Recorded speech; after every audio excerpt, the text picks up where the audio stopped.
Bueno, nosotros hemos hablado de este tema varias veces y lo hemos tratado de explicar desde nuestro punto de vista. O sea, no es un análisis histórico, ni es una retórica para revertir nada, solamente es una interpretación de un tema. No, es ok. De un tema muy urticante y que a eso se debe la desgracia que padecemos 700 millones de habitantes en todo el continente. Ha sido explicado desde diversos puntos de vista ideológicamente, ha sido explicado políticamente y ha sido explicado violentamente. O sea, ahí están los cadáveres de miles de personas que hicieron una resistencia a un poder imperial que no tuvo la más mínima sensibilidad para hacer cualquier cosa y quedarse con todo el continente. Entonces, ha sido analizado, ha habido grandes héroes, grandes líderes, no se ha dejado nada por hacer durante 200 años. Desde 1826, con Simón Bolívar en el Congreso de Panamá, para adelante. Ayer la presidenta de México hablaba de Guadalupe Victoria, que ayudaba a Simón Bolívar para que el continentalismo fuera posible realizar. O sea, estaba festejando la presidenta de México 200 años de independencia. Entonces, todo esto tiene que ser explicado para que, no que sea entendido, sino para que sepamos qué estamos haciendo y si vale la pena seguir como estamos o buscar otra visión, otra posibilidad. Y si hay otra posibilidad, y si nosotros o nuestros líderes son capaces de descubrir esa nueva posibilidad y actuar en consecuencia. Por lo tanto, ya sabemos que las ideologías comienzan con la revolución industrial en Inglaterra allá por 1840. Eso genera o engendra un advenimiento de un nuevo contrato social que realmente se estaba escribiendo. O sea, el advenimiento o la llegada de toda esa gente que llegaba de la campiña, desde los lugares remotos agrícolas, del tiempo de que los agricultores se volcaron a las ciudades para incorporarse a la industria, al trabajo de la máquina, pues comienzan las luchas de clase, porque entre el capitalista, o sea, el burócrata capitalista y el trabajador. Entonces, Carlos Marx escribe su tratado El Capital, que lo comienza a escribir en 1840 y termina en 1856, creo, lo publica. Todas esas cosas nos generan a nosotros una base ideológica que se proyecta en el tiempo históricamente. Llega a América de distintas formas y acá se establece una lucha de clases directamente. O sea, se hereda con plenitud la colonia y se sigue aplicando el coloniaje y la esclavitud de ese coloniaje como si nada hubiese pasado.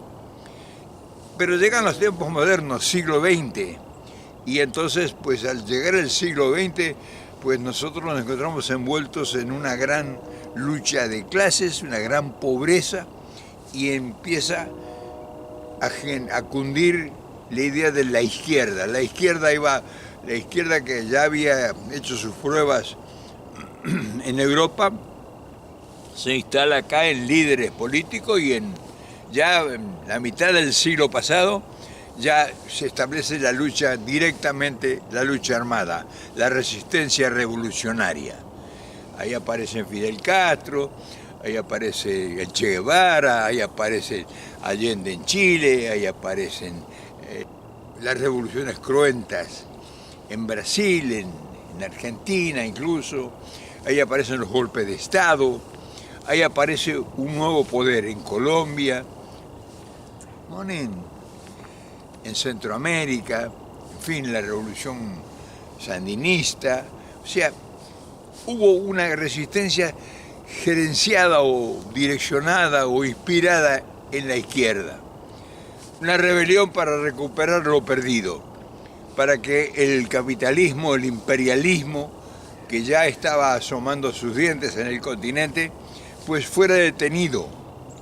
Y esa resistencia armada fue violenta, se llevó miles de vidas y se llevó a sus líderes. O sea, nosotros tenemos para contar la historia, pero también tenemos para contar los resultados de la lucha. O sea, si se habla, estaríamos hablando de prácticamente 100 años de lucha, 100 años de resistencia. Ahí estuvieron Manuel Ugarte, estuvo José Martí, en fin, ya hubo gente que estuvo intensamente ocupada de buscar la dignidad, o sea, el humanismo, por decirlo de alguna forma, para que incorporar esa enorme masa de gente que buscaba trabajo, vivienda, bienestar, de educación para sus hijos, en fin, salud. Y no hemos tenido suerte. Nos han golpeado intensamente y al final esa ideología inspirada en el comunismo de Karl Marx y de la Unión Soviética y la penetración que la Unión Soviética financió en América y lo mismo China, pues no dio resultado. O sea, hoy tenemos solamente recuerdos borrosos de luchas que no generaron ningún beneficio. O sea, perdimos el continente. El imperialismo capitalista financiero, a través de su red corporativa, pues se adueñó de todo el continente utilizando nuestras propias fuerzas, comprando nuestros propios militares que traicionaron a su patria, a su país, fueron vendidos, comprados. O sea, la corrupción ahí empieza. La corrupción en el continente no empieza. Donde no hubo golpes de Estado, porque la corrupción controló las posibilidades de ir necesariamente a tomar el poder, fue en México. En México no intervinieron los militares, no fue necesario. En México se operó mediante la corrupción, o sea, se preparaban los líderes en las universidades americanas y llegaban, a la presidencia de México sin ningún problema y sin necesidad de ir a la violencia. Un pueblo que todavía no había despertado a las conciencias, o sea, la revolución de las conciencias estaba todavía lejana y entonces pues era más fácil operar en México. Pero en América Latina, que ya había un despertar, ya había una conciencia en marcha, ya se habían producido la revolución de las ideas, ya habían aparecido liderazgos nacionalistas que estaban encuadrados dentro del socialismo, pero un socialismo donde se repartía la riqueza. Entonces, el comunismo fue para nosotros la mayor de las desgracias, porque fue la que nos produjo a nosotros que haber perdido el continente. Y dicen que las izquierdas, supuestamente la gente de izquierda, dicen que gracias a esa ideología, pues nosotros estamos recuperando. Y no es cierto, no es cierto para nada. La realidad nos dice que la pobreza de 700 millones de habitantes, pues nos habla de esos son los resultados. O sea, la verdad, esos son los resultados. Hay que dar en las camisetas la figura del Che Guevara y todo eso, pero es todo leyenda, es todo relato. Pero la realidad es pobreza, miseria, miles y miles de gente marchando hacia Estados Unidos a ver si cambia su suerte o su destino. Y este relato nuestro, una vez más, nos habla de frustraciones, o sea, habla de búsquedas, pero con una gran diferencia. Hoy los que están frustrados, los que tuvieron 200 años en silencio, les han puesto en las manos estas tecnologías. Y entonces, como estamos haciéndolo nosotros, de una manera a ponchazos, o sea, desde aficionados, voluntariosos, que han sentido y están sintiendo y escuchan los lamentos, pues tratamos de exponer nuestras ideas. Muchos siguen todavía encasillados en la lucha de clases y en la resistencia activa de producir la revolución social. Otros ya vamos aprendiendo de que esa metodología ha fracasado durante los últimos 70, 80 años, y como uno ha sido directamente protagonista, pues tiene fundamentos para poder hablar con autoridad. Nosotros, de la forma que estamos empeñados en ocupar o recuperar lo perdido, pues estamos perdiendo tiempo y vamos a seguir por los siglos de los siglos igual. El poder corporativo que se ha adueñado de todos los puntos importantes de nuestro continente, no va a haber forma de quitárselo, porque detrás de ese poder corporativo está el poder financiero mundial. Y detrás del poder financiero mundial está toda la fuerza inconcebible del potencial atómico que lo defiende y lo sostiene en aviones, en portaaviones, en satélites, en armamentos de última generación. Entonces, tenemos que buscar nosotros forzosamente que las ideas empiecen hoy a operar. Por eso, cuando uno oyó o escuchó por primera vez en estos tiempos que alguien hablaba de la revolución de las conciencias, pues nos pareció muy acertado, porque nosotros ya teníamos experiencias anteriores a esta situación, hace 70 años, cuando Juan Domingo Perón hablaba de la revolución de las ideas. Y claro, nosotros fuimos protagonistas de una época que esa revolución de las ideas produjo resultados en Argentina. Y incluso muchos argentinos, no solamente en Latinoamérica, desconocen esa historia de que la revolución de las ideas de Juan Domingo Perón produjo resultados importantísimos en la Argentina y empezó a transformar a la Argentina. Y entonces te voy a explicar cómo fue eso y por qué ocurrió que fue abortado ese movimiento. Tal vez muchos argentinos peronistas sí lo conocen, pero no lo saben porque no se nos han explicado. Resulta que allá por la década del 50 se comenzó a hablar de una hipotética o posible tercera guerra mundial. O sea, los rusos se sintieron traicionados por el acuerdo de Yalta, y entonces se hablaba de una posibilidad de un resurgimiento que desde el comunismo, desde la Unión Soviética, iba a provocar una tercera guerra. Entonces, nosotros que ya veníamos sufriendo las consecuencias del golpe imperial del dominio, pues tuvimos un gobernante en Argentina que se llamó Juan Domingo Perón, y que, siendo un estratega, él concibió una idea. Por eso digo que la revolución de las ideas es fundamental. Concibió una idea: venderle una idea a los Estados Unidos, y desplazó su cuerpo diplomático muy especializado con un ministro que se llamó Jerónimo Remorino. Primero hubo uno que se llamó Atilio Bramuglia, que fue el que inició la idea cuando Perón le plantea la idea. Bramuglia inicia y después Jerónimo Remorino es el que viene aquí a Washington. Se mueven los círculos de poder de Washington.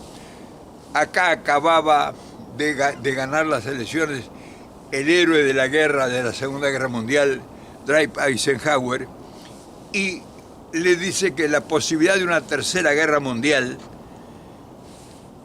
el patio trasero que se llamaba y que le siguen llamando el continente, en caso de una tercera guerra, estaba totalmente desmantelado. No tenían combustible, no tenían industria, no tenían nada. Tenían que fortalecer para la defensa hipotética de una tercera guerra mundial. Y le vende la idea a Eisenhower, que era militar y que sabía de estrategia y que vio la posibilidad inmediata que si era cierto lo que Perón le mandaba a proponer. Y, o sea, te estoy hablando de cosas históricas que las podés recabar en cualquier información fidedigna. Fíjese si fue tan efectiva la actitud de Perón que el presidente desplaza a su hermano. No nada de diplomáticos ni nada de el poder del del Departamento de Estado, no, envía a su hermano a la Argentina y lo recibe Perón con amplitud poco. Pero era un estratega y además era un ser humano extraordinario con una inteligencia superior. Les vende la idea y Estados Unidos en cuestión de 3 meses se vuelca con una inversión monstruosa sobre Argentina que transforma a la Argentina prácticamente porque llegan inversiones, incluso el Exim Bank de entrada, nomás a los 2 meses le deposita 60 millones de dólares. Para inversión en Altos Hornos, como Altos Hornos de Zapla, en Jujuy, o sea que se hizo un desarrollo de inmediato y se compraron o se llevaron a Argentina grandes inversiones para transformación del acero y trabajo en grandes instituciones, grandes industrias que se instalaron en el país. Llegó Kaiser, que había sido el hombre clave de la guerra, en la Segunda Guerra Mundial, que había llegado a construir un barco de guerra diario, llegó a instalarse en Argentina, puso inmediatamente en Córdoba una fábrica de automóviles, llegó John Deere, llegaron los grandes industriales a la Argentina y llegó Rockefeller para desarrollar el petróleo en la Patagonia. Y en menos de 6 meses fundó una empresa que se llamó la California Argentina, que sacaba el petróleo. Fíjense el contrato que hizo Perón. Sacaban el petróleo ellos y no solamente no eran dueños, el Estado era el dueño, pero tenía como prioridad el Estado venderles a ellos toda la producción petrolífera en caso de un conflicto bélico. O sea, y si no, el gobierno podía disponer en el libre mercado del mundo el petróleo y pagaba por la extracción de petróleo. Entonces todas esas cosas y muchas cosas que ahora se me escapan en la memoria y que además no tenemos tiempo, se hicieron grandes inversiones y realmente empezó la industria en todos los órdenes a proliferar, chimeneas en todas partes y se logró una plena ocupación y realmente una transformación de Argentina. O sea, Argentina pasó en un periodo de 5 años a una transformación increíble, producto de la inversión que Estados Unidos hizo en la Argentina. Industrias de toda índole, se instalaron grandes empresas y claro, todo eso produjo un efecto negativo dentro del sistema financiero nacional que estaba controlado previamente a este acontecimiento que estoy marcando yo por Inglaterra. Inglaterra era la dueña de Argentina. Había sido la que había dado la independencia y que después había puesto presidentes a lo largo de casi 100 años. Entonces, cuando Inglaterra se ve sorprendida porque Estados Unidos había tomado prácticamente el control de la economía, porque Perón le produjo o le propuso o le hizo dictar leyes por el Congreso para que asegurar para la seguridad jurídica de la inversión. O sea, los americanos no son tontos. Pero no hubo problema porque la inversión llegaba y la transformación llegaba. Y entonces se produce una gran transformación y cuando los ingleses se ven sorprendidos en eso, generan un golpe revolucionario. Y en menos de 90 días lanzan un golpe de Estado violento que bombardean la ciudad de Buenos Aires y dejan un tendal de muertos en la Plaza de Mayo, o sea, una actitud desesperada. Y toman el gobierno, toman el poder y abortan la revolución justicialista, o sea, la revolución de Perón. Yo te cuento estas cosas que posiblemente muchos de ustedes no las saben. ¿Por qué hubo la revolución libertadora que se llamó? Porque Inglaterra, al verse sorprendida y desplazada del dominio absoluto, Inglaterra era la dueña de transporte, de ferrocarriles, era la dueña de petróleo, era la dueña del gas, era la dueña de todo. Entonces, el gobierno de Perón, cuando llega a la inversión americana, produce una transformación prácticamente de inmediato y logra que el país surja en una forma increíble. el comunismo se quedó sin argumento, porque existía un movimiento comunista muy elitista, o sea, un comunismo de salón, no era un comunismo activo. Muy poca gente, el sindicalismo estaba tomada más por el socialismo, no por el comunismo. Y con Perón desaparece todo porque Perón los invita a los socialistas y acude a sumarse al movimiento sindical nuevo que nacía con la nueva industria que estaba en funcionamiento. Entonces yo quería decirte esto para que veas por qué se producen las cosas. Producida la revolución, pues después las revoluciones se vio que era un buen negocio y una decisión rápida, sin necesidad de esperar un cambio democrático, y entonces se produjeron revoluciones en todo el continente y terminaron por apoderarse, como ven ahora, del 90% de la riqueza y del potencial de todo el continente.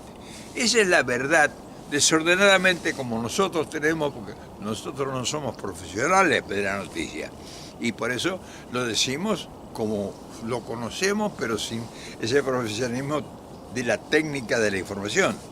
Pero esto es bueno que lo sepan y que la gente que no tiene información sepa qué es lo que pasó en el continente. Y es por esa misma época cuando aparece la resistencia de un movimiento revolucionario de carácter izquierdista que Rusia, o sea la Unión Soviética, quería expandir sus dominios, no llevando a la guerra, sino con una penetración ideológica. No había en la base del sustento sindical que podía ser la revolucionaria, y penetró en las clases sociales altas.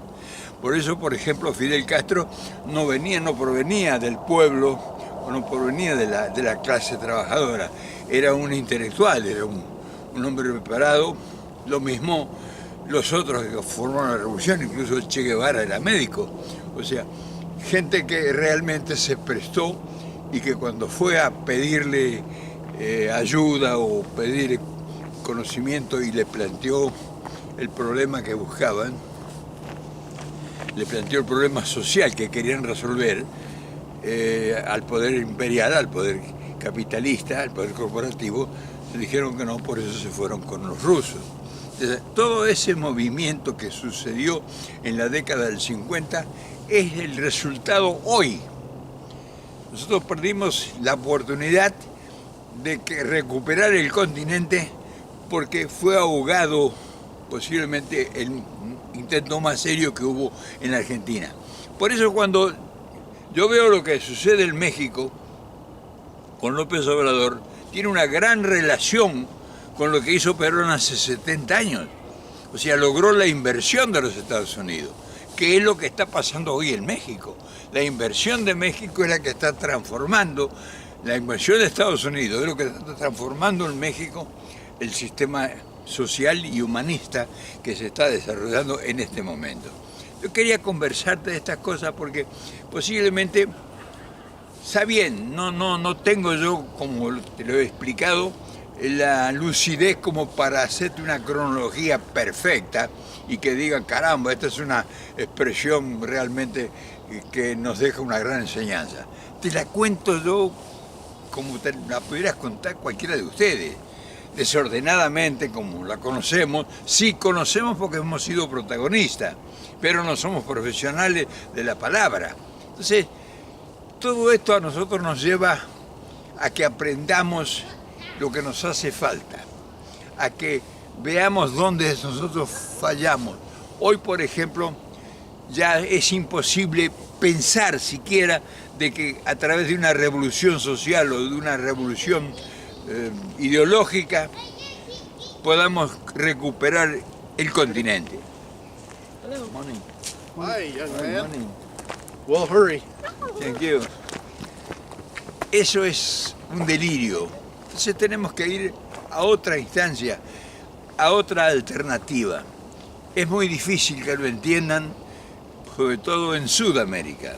Es muy difícil, creen todavía, siguen todo el liderazgo que hay en Sudamérica, todo, absolutamente todo, por lo menos el que yo conozco, está pensando en la revolución que fue hecha, o sea, algo similar como fue hecho hace 70 años o 50 años. Y eso ya no va más. Hoy hay que entrar en otra fase, hoy hay que buscar otra alternativa, hoy hay que tener otras ideas, hoy hay que negociar con otras formas y con otros talentos.